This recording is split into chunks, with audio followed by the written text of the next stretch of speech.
Welcome to Numb Bills Fan. I'm David Palermo, your host here.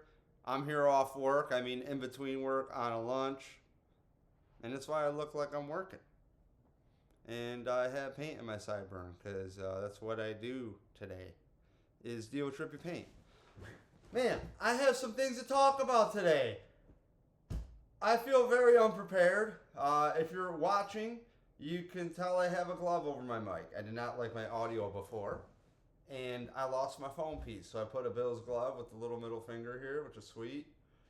And frankly, hoping it helps with the reflection and everything else.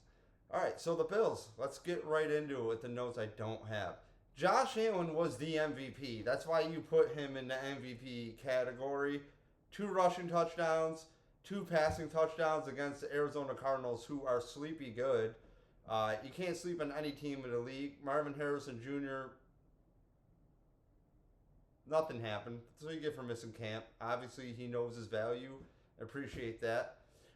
Needless to say, Greg Rousseau, 3 sacks, got, I believe, the defensive player or something like that for the AFC. Josh Allen could have gotten it, but is it because it's from the same team you're not going to do that?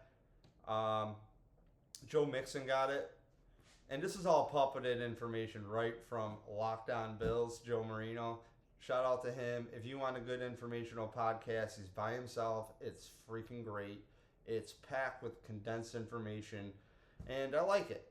So check that out. And so as far as Josh Allen is concerned, it was pretty cool that everybody did eat. Keon Coleman led the team with the most targets. How many? I don't know. Go listen to someone else's podcast. But what I saw from him was vet savviness. He really was natural at boxing out back to the catch. You know, he had a nice route, and then on the sideline turns, boxes out. It was sweet, you know.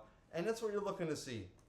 And as I'm watching, I'm seeing Stephon Diggs have a touchdown, you know, right first quarter, and then he had another touchdown.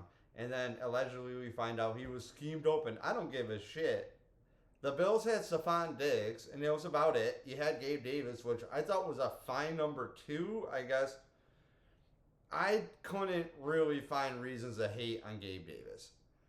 That said, we saw the Bills with an uptick in running. The whole league seems to be that way, but you have some young quarterbacks that are going to do that too. It's going to be skewed. I genuinely thought the Bills could have lost. And for McDermott to be talking about the field goal situation he had, you know, you have Josh Allen. That's why you have him. And to even the conservative coaching, I like McDermott, and I also don't like McDermott. And right now I'm leaning into the devil I know. Okay? I believe McDermott is a wrestler. If you were to give him time, he will figure it out. But you have to give him time. And not for nothing, the Bills have won a lot of games under him. I know this is common sense. I know the Bills do not have the juggernaut Patriots, which are a marketing machine. Imagine being in the division with Pat Mahomes. If you're a drought Bills fan, that was Tom Brady. Got every break. Things aren't called equally. He talks some shit. You get pissed. You give him the bird. And it's it. And when I'm watching the Chiefs-Ravens game and things aren't objective, but I'm also guilty for years of confirmation bias going, no, everybody hates the Bills. Look at this. No, they don't. In fact, I am more on the team of how far are we going to go with Sean McDermott gets to trade players to the Chiefs bandwagon thing? Like, I don't think that's cool at all. They shouldn't even be in your Rolodex, the Chiefs. Anyways, back to the Bills' performance against the Arizona Cardinals. Stellar. Okay, the halftime adjustment, second to none. Second to none. All right? Josh Allen didn't throw the ball much in the first half. Just didn't. The Bills didn't need to. When you look at Cook's stats rushing the ball, I think he averaged 3.6. Am I correct on that? 3.6 yards a carry. Again, totally unprepared. Raise the bird. If you're watching here with the glove, I don't care. Point is, how he was used when he was used was nice. It's like, oh, he got the ball and he went 7-8 yards. Sweet. Oh, he went 6 yards. So then there's a couple times he didn't do much. I get it. At the same time, game situation-wise, I thought it was fine. Really thought it was fine. Valdez-Scantling, he did not drop the ball on his one target. And I'm stoked. My Madden game says I should be stoked on his speed and height. And I am. But I'm not stoked when I see Xavier Worthy scoring 2 touchdowns. And he's like one of 5 players to do that. A rushing and a passing, receiving touchdown in a game. Maybe 6. And 4 something were on Andy Reid's team. Odell Beckham Jr. being, I think, the only one who wasn't. So, I don't know what the Bills should do now moving forward to the Dolphins segment of the show. The Bills are going to squish the fish.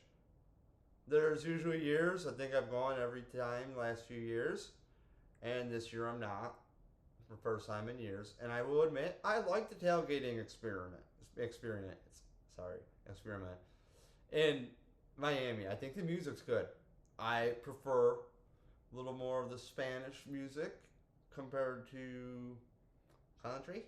So I got a little bit more Latin love down there. I like the vibe. Alright, it's good. What I don't like about Miami is it's hot. And they always put the Bills on the hot side. Any team on the hot side. And in a dark color.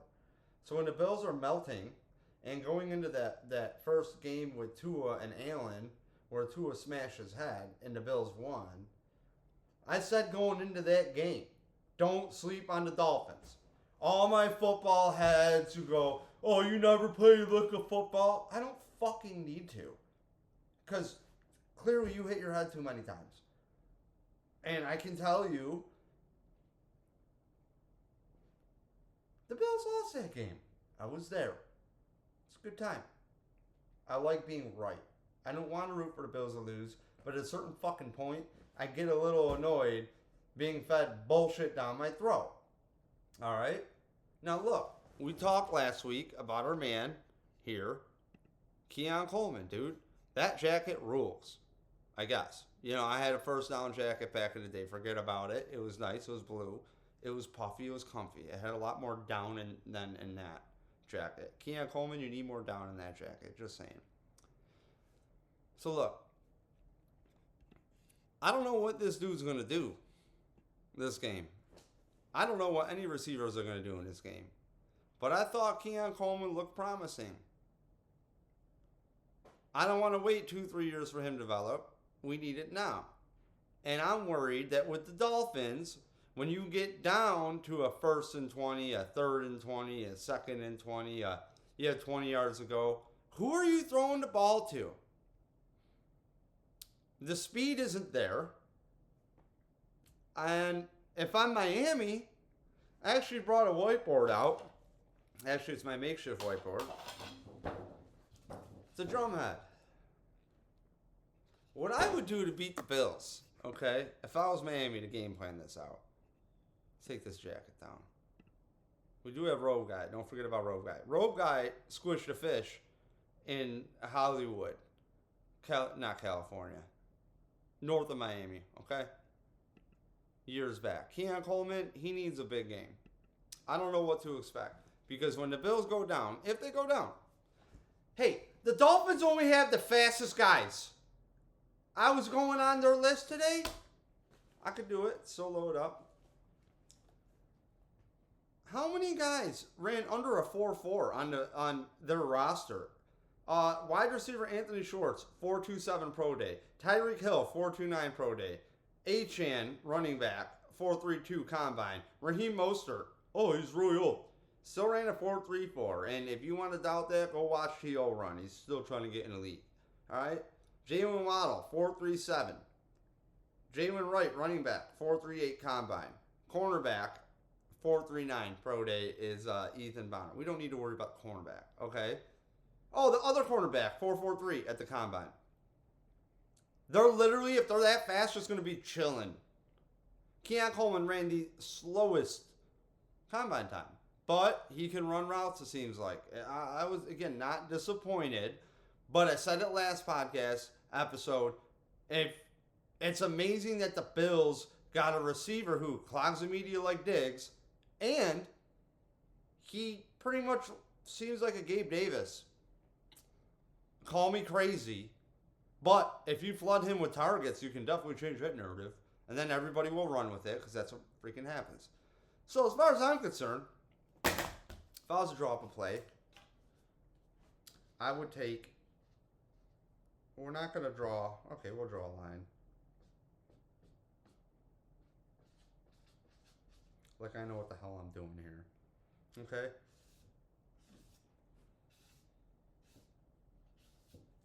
I would just do this. Just like send everybody straight. That streak. I don't know who's going to stop it. I think Taylor Rapp is a huge liability. Damar Hamlin, I don't think he has enough experience. And I'm sorry, I'll take an aging Poyer and Hyde against this team than these safeties. That said, the Bills get through this nonsense with these fucking fast guys, and I'll have a lot of faith. Okay? Because the team came out and made some great defensive adjustments. All right? And at the same time, I look at the roster. We have Taron Johnson, nickel corner. The offensive coordinator for the Arizona Cardinals said he was the best nickel corner in the league. That holds a lot of weight. It does. And we watched Taron Johnson make the team come up and really work his ass to get where he's at. He's on IR with a forearm injury right now. What's that mean? I don't know how long, if that's temporary or not, but that sucks. And it's weird when we think about players like surgery and coming back. And I hate Von Miller, how he is off the field. As far as having an injury and coming back and keeping the hype alive, same with Aaron Rodgers. You got to do what you got to do. But Adrian Peterson definitely broke the game on that, coming back from in 9 months and then rushing for over 2,000 yards after is nuts. And unfortunately, that happens once. The media talks about it, and that becomes a new timeline. And I think it's unfair. I don't know what the Bills are going to do here defensively. I truly don't. I think the Bills, you can run on them, as we saw. But that's going to be the thing they give. And I think the Bills is definitely a bend, don't break defense again. This is what we have. Keep the play in front of you. Again, I am not sorry, but sorry for the lack of prep work I have here. Want to get this in. It's a short week. I think Tua lost some weight to allegedly scramble more. Who knows? Tyreek Hill is still fast as fuck. He's still a scumbag. That police video is kind of funny. I've never liked cops more than now. And, just kidding. I thought that guy ripping him out of the car, it's like, cool, dude, you get some vanity. You're not going to get vanity, Mr. Officer. You're going to get hate from the entire city that doesn't think Tyreek Hill is a scumbag. So a bunch of people asleep. But that's okay. You're still going to get hate. And you're abusing your power, and I guess in Miami you gotta keep your window down and do what the cops tell you. As far as the Bills are concerned, they need points. They're gonna probably run the ball a lot again. Again, I said, I've been saying this offseason, this team is built more towards Trent Dilfer than Josh Allen. And it really sucks because I don't remember a player that I rooted for that took over games like this, like Josh Allen, more than Michael Jordan. And I really mean that. I was a kid watching the Bulls, and I watched Josh Allen, and it's like watching the Yankees, and I'm an Orioles fan with my hat on here. Like, you couldn't count the Yankees out in the day where they were both dumping money into their teams in the 90s, early 2000s. You couldn't count them out until it was over. Until the game was over. And with the Bills with Josh Allen, that's how I feel. In fact, I think the coach gets more in the way. But I like the devil I know, McDermott. I like the discipline. I don't like the disconnect between the scouting department and early picks. I think we could get a lot more out of these guys. And Kyrie Irving was playing special teams. Good for you, bro. I guess. But when you dig into that, said it before, we'll say it again, he wasn't on the field because he had a crew around him. He's got friends. And his technique is a little different. Or it's not what the old coach and Butler wanted. But Benford's doing a wonderful job. How do you deny it with Douglas? Like, I I'm going to tell you, I think you should trade Kyrie Elam if you can't make the field. And again, I've had an issue with the Bills in a Super Bowl window. We're lucky to have Josh Allen. How long are we going to do this for? Give him guys. I hope Keon Coleman shows up. I hope these guys show up. But when I just see Dawson Knox with a big contract when he signed it, when I see Dalton Kincaid in a first-round pick, and I'm not seeing speed, I just see defenses clamping down on Josh Allen. I don't want to take out the drumhead. But you see this dot on the back? If that's Josh Allen, I think that's what you do with the defense. You take your guys and just put them like right down here. Okay? There you go. That's my film breakdown. That's my chalk talk. Run streaks on the Bills, you're probably going to blow by everybody. If the Bills stop it, I'm going to believe in the Bills defense. I'm going to believe that the Bills aren't in a transition year. Because I didn't sign up for a transition year. I didn't sign up for Von Miller. I didn't sign up for Greg Rousseau finally breaking out. Like, this is fucking dumb. Now he's going to break out, and then we're going to have to pay him. Cool. How about we get impact players? That's it. Spencer Brown signed for a huge contract. Cool. Anyways, I think the Bills, I don't have a prediction. I think it's so early in the season. You don't know your team until the first 4 games, as Parcells and all these guys say. And again, when you go through the game logs, I've said it before, there's not that many plays. And you look at the situations, it adds more context to how many plays. I don't know. I think McDermott squeaked it out, sort of, with the Cardinals. Great halftime adjustments.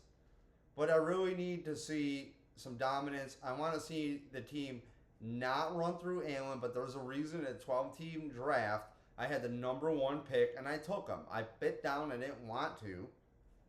But the whole team runs through Allen. And for bragging purposes, I picked up Kamara afterwards. Because I had to turn. And Evans. I mean, they both put out. And then later on, I picked up Kincaid and Samuel because they're just sitting there.